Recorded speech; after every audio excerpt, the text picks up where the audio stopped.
আসসালামু আলাইকুম। সবাই কেমন আছেন? আজ আমি একটি ভিডিও যার মাধ্যমে মোটামুটি পবিত্র আল কোরআনে আল্লাহ তাআলা মানুষের জীবনের জন্ম থেকে মৃত্যু এবং মৃত্যু পরবর্তী সময় সম্পর্কে যেসব বিষয় উল্লেখ করেছেন, মোটামুটি কয়েকটি আয়াতের মধ্য দিয়ে তার একটি সারাংশ তুলে ধরার চেষ্টা করছি। আমি আশাবাদী, যদি আপনি মনোযোগ দিয়ে কথাগুলো শোনেন এবং এই আলোচনায় বিশেষ করে যে আয়াতগুলো উল্লেখ করেছি, সেই আয়াতগুলো নিয়ে আপনি একটু গুরুত্ব দেন এবং আয়াতগুলো নিয়ে ভাবেন এবং আয়াতগুলো পরস্পরের সাথে রিলেট করার চেষ্টা করেন, তাহলে এটি আপনার জন্য একটি উপকারী আলোচনা হতে পারে। তাই শুরু শেষ পর্যন্ত সাথেই থাকবেন। পবিত্র আল কোরআনে আল্লাহ তাআলা সকল বিষয় উল্লেখ করেছেন, যেন এর মাধ্যমে একজন মানুষ তার নিজের জীবনের শুরু থেকে শেষ পর্যন্ত সময়ের গাইডলাইন পেয়ে থাকে। আমরা এই পৃথিবীতে নিজের ইচ্ছায় আসিনি। আমাদেরকে আল্লাহ তাআলা সৃষ্টি করেছেন এবং কোরআনের মাধ্যমে জানিয়ে দিয়েছেন যে আমি জিন ও মানুষকে শুধু আমার ইবাদতের জন্যই সৃষ্টি করেছি। আবার সূরা মুমিনুনের ১১৫ নং আয়াতে বলেছেন, তোমরা কি মনে করেছিলে যে আমি তোমাদের অনর্থক সৃষ্টি করেছি এবং তোমরা আমার কাছে ফিরে আসবে না? আচ্ছা, এবার আল্লাহ সৃষ্টি করার পর আমাদের জীবন সম্পর্কে বলেছেন যে এই পৃথিবী চিরস্থায়ী নয়, আর আমি তোমাদেরকে পরীক্ষার জন্য সৃষ্টি করেছি। অর্থাৎ আমাদের প্রতিটি কথা, কাজ, চিন্তা, সিদ্ধান্তের হিসাব করা হবে। আল্লাহ বলেছেন সূরা মুলুকের ২ নং আয়াতে, যিনি মৃত্যু ও জীবন সৃষ্টি করেছেন যাতে তিনি পরীক্ষা করেন কে তোমাদের মধ্যে কর্ম বা আমলে সর্বোত্তম। এরপর সূরা ইনসানের ২ নং আয়াতে বলেছেন, নিশ্চয়ই আমি মানুষকে সৃষ্টি করেছি মিশ্র বীর্যবিন্দু থেকে তাকে পরীক্ষা করার জন্য। এখন আল্লাহ তাআলা তো আমাদের পরীক্ষার জন্য সৃষ্টি করেছেন। সেই পরীক্ষার ক্ষেত্রে আমাদের জন্য সবচেয়ে বিবেচ্য বিষয় কি? আল্লাহ আমাদের শত্রুর পরিচয় স্পষ্ট করে দিয়েছেন কোরআনে।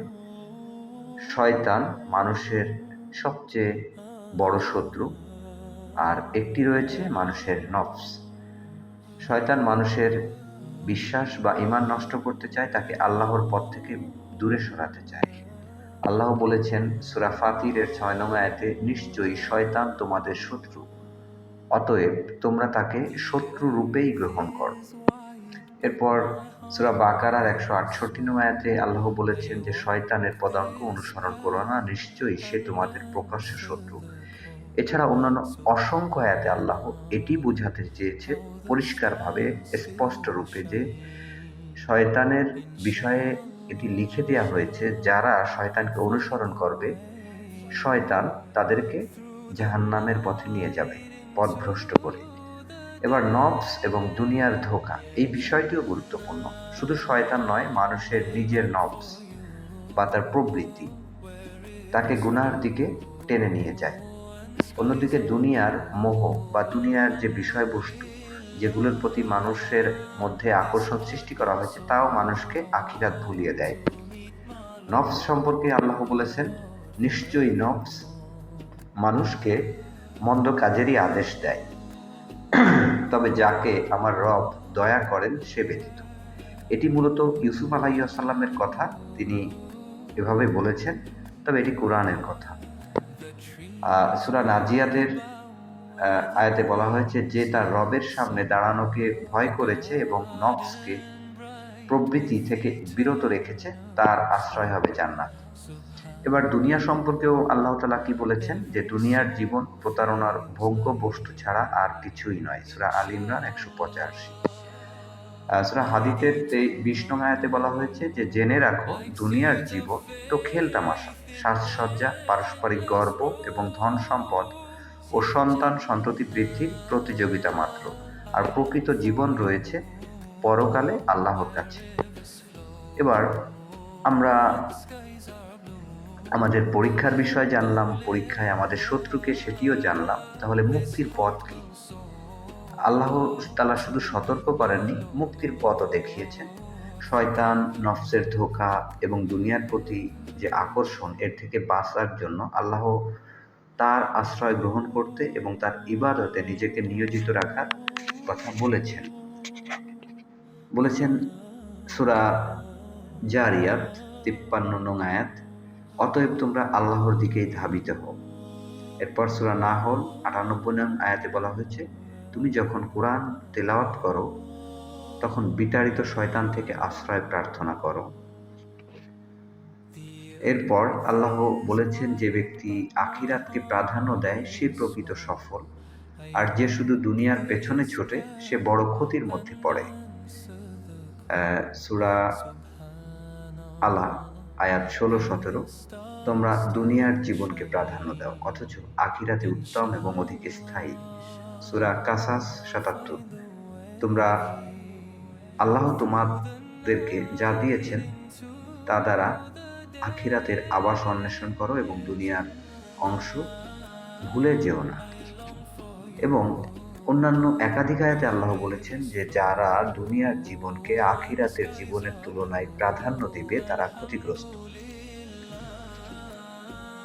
এই যে বিষয়গুলো আলোচিত হলো, এর মধ্য দিয়ে আমরা উপলব্ধি করি যে আমাদের জীবন পরীক্ষা, আমাদের শত্রু আমাদের নিজেদের ভেতরে থাকা নফস এবং শয়তান, আর পরীক্ষার বিষয়বস্তু এই দুনিয়ার জীবনের বিভিন্ন বিষয় যাকে আমরা কামনা করি, এবং এর থেকে বাঁচার পথ হচ্ছে আল্লাহর শরণ, আল্লাহর আশ্রয় এবং আল্লাহর সাহায্য।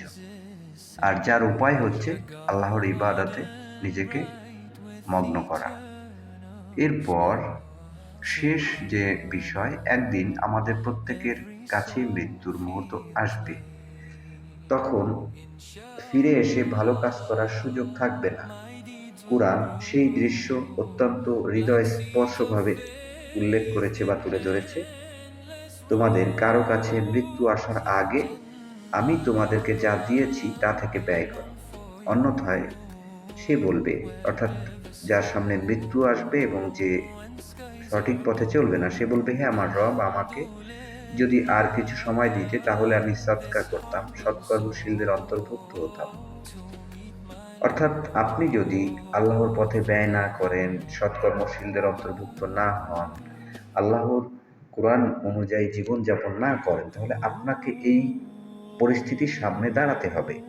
সূরা মুনাফিকুনের ১০ নং আয়াতে এটি বলা হয়েছে এবং মুমিনুনের ৯৯ থেকে ১০০ নং আয়াতে এটি এভাবে উল্লেখ করা হয়েছে, যখন তাদের কারো কাছে মৃত্যু আসে, অর্থাৎ যারা অবিশ্বাসী, যারা দুনিয়ার জীবনকে প্রাধান্য দিয়েছে এবং যারা ক্ষতিগ্রস্ত, সেই সকল ব্যক্তি তাদের কাছে মৃত্যু যখন আসে তখন তারা বলবে যে, হে আমার রব, আমাকে ফিরিয়ে দিন যাতে আমি সৎ কাজ করতে পারি।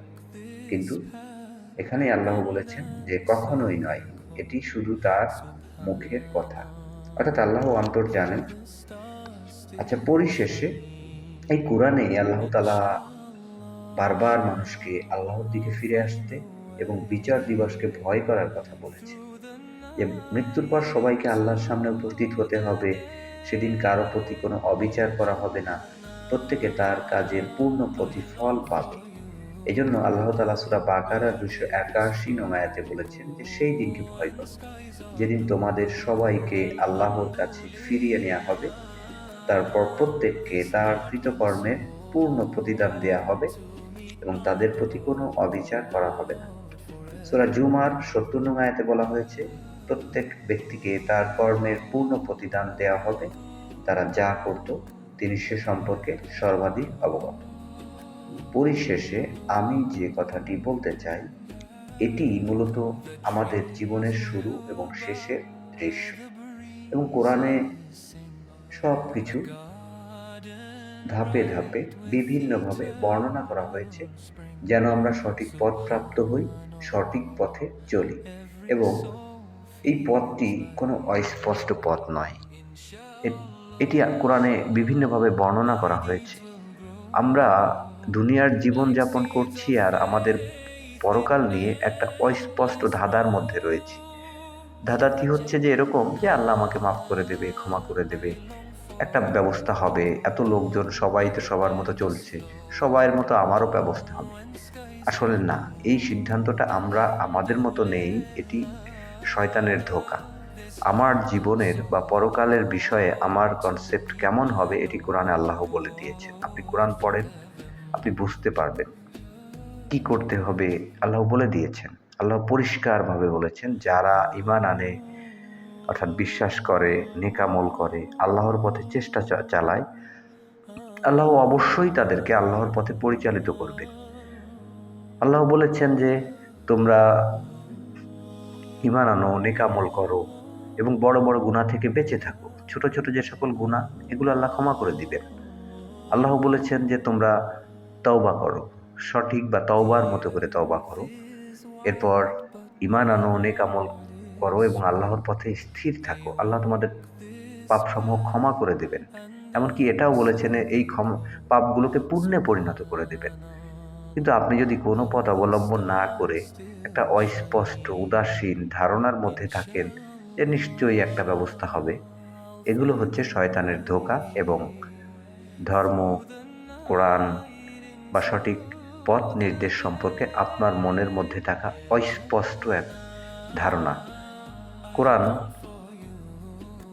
মানুষের জীবন নিয়ে, মানুষের পরকালের পরিণতি নিয়ে পরিষ্কার ধারণা দিয়েছে, যেখানে অস্পষ্টতা, উদাসীনতা বা অসম্পূর্ণ কোনো শিক্ষা নেই।